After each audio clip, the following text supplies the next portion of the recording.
All right, today the top 10 fails or mistakes using the AI Prime. I've made a bunch of them. I'd like to not make them again, but I can also share them with you. So all the mistakes that Randy and I have made in the past, so you don't have to. All right, so number one, this is true of pretty much every lighting option out there that we have, at least. Yeah, there's a video about it. We've done it. We've tested them to the extreme on all sorts of tank sizes, specifically the AI Prime, but you get mounting height settings, where you should put your little sliders, what par goals, all how to do that. You really don't have to lift a finger other than mount it.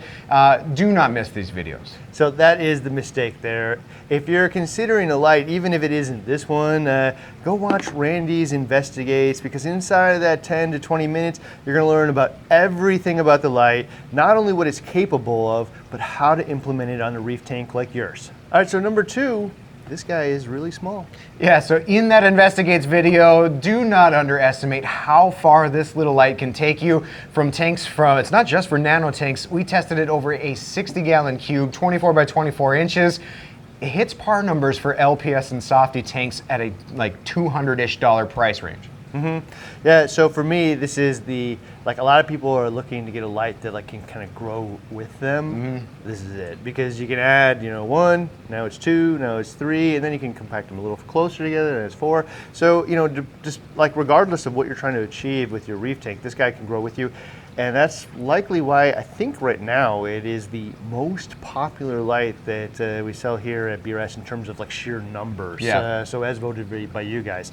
So AI Prime here, it's not just a tiny light, it does so much more. This is like that conversation of floodlight versus soft diffused light from everywhere. Yeah, so the other AI lights other than the Prime have, it looks like just a couple of these or four of these. So the mistake is buying a 32 when two Primes is actually the better choice. Yeah, so this allows me to take light and spread it out and have it come from different angles. So rather than have one unit that has four pucks in it, I can have one here, one here, one here, one here. And so in other lighting applications, you'll note that when you're trying to eliminate shadows, the size of the light is usually even bigger than the thing that you're trying to illuminate.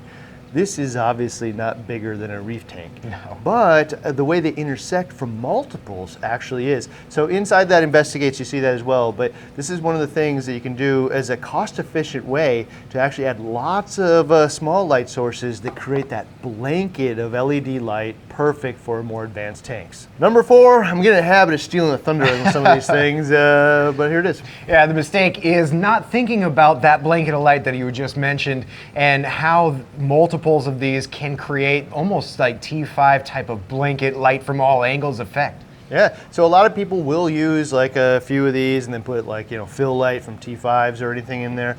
But you get to see in Investigates what happens when you use 6 of these instead, or even 8 in some cases.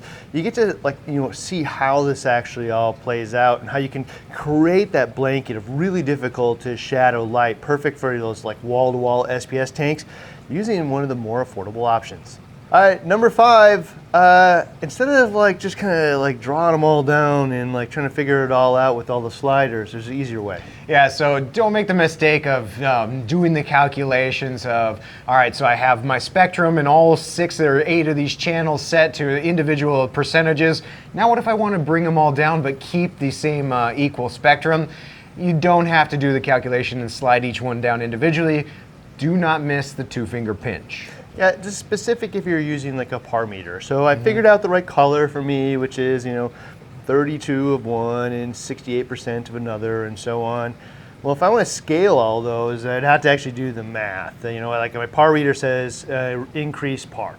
Well, if you do the 2-finger pinch, you can actually slide them all up in unison and down together. So a much, much easier way to do it. Number 6. If you can get past your OCD, there's a better way. Yeah, so do not make the mistake of spacing these evenly over the tank. So I've got 3 or 4 of them on a 4-foot tank, and just to my eye, I just want to put them in nice equal sections.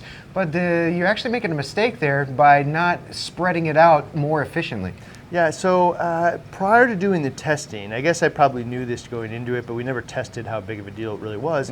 If I had a 4-foot 120, the nature of it is I would put it right in the middle of a 2-foot cube and then right in the middle of another 2-foot cube and space it out evenly. However, That is the wrong way to do it. What happens is the lights intersect from both of these and creates a hot spot in the center and dimmer spots on the edges. So if you space them out further from each other, we can increase the power on the edges and decrease the hot spot in the center, even out the whole thing.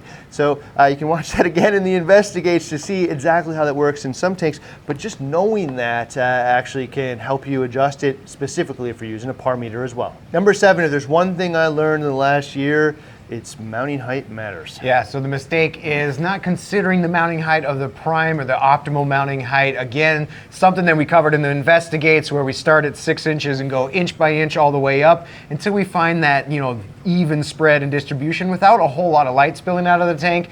There is a specific mounting height for this one, and you should plan accordingly.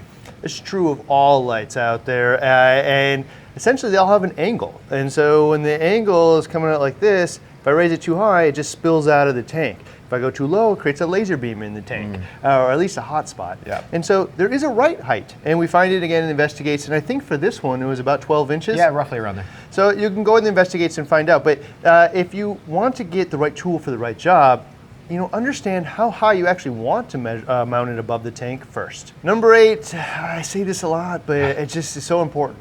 Yeah, the mistake here is just like any other light that has full control of all these different LED channels. Flipping the switches and just making a blind guess is a mistake.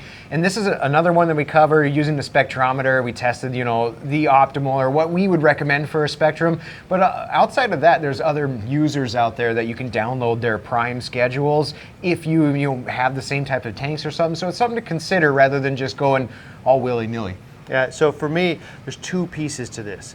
First one is par. So the corals don't look good. Maybe they're getting starved. Crank the par up. They actually didn't look good, probably because you're giving it too much par. And now you just stressed them out even worse. In most cases, if it's not enough par, they're actually reaching or they die really slow. But it's hard to kind of grasp all of that by the eye. And if you aren't using a par meter and you're just like switching it all the time, trying to like chase your tail, trying to figure out why everything looks unhealthy or dying, most of these things you're doing are actually just going to make it go further down that path. Then the second piece of this is, how come my tank doesn't look like that tank I saw over on Reef to Reef and it's just super, super colorful and beautiful? I must not have set the colors right. Yeah. The truth of the matter is the reason those tanks are so colorful is because the corals are colorful, not because the light created it that way. Sometimes lights can highlight specific spectrums that bring out some fluorescence, but the coral either has the fluorescence or it doesn't. And adding more blue light is just going to take something that looks brown and make it look a little bit more blue, but it really isn't going to do that in most cases. So when you're flipping switches trying to create color when there is no color there, you're actually counterintuitive, because the thing that is going to change corals from brown town to colorful is actually stability. So creating the right spectrum and then leaving it alone. So stop flipping switches and you'll see more success. So number 9, I think I outgrew this thing. I had 2 on my 40 breeder, but now I'm going to a 120. Yeah, so the mistake of upgrading or needing another light is buying a whole different light, when all you have to do is just add a couple more of these or one more of these, and then just like he said earlier, it grows with you. Yeah, so you don't necessarily need the latest, greatest thing out there. You can just buy a couple more and upgrade it. So if I was going to do your standard LPS tank and maybe even a mixed tank and take them from my 40 breeder, I get 2. Well, maybe now I go to 4. And these are a little bit older, so maybe I put these 2 in the middle where they're going to intersect, and the newer ones that's presumably a little bit brighter on the edges.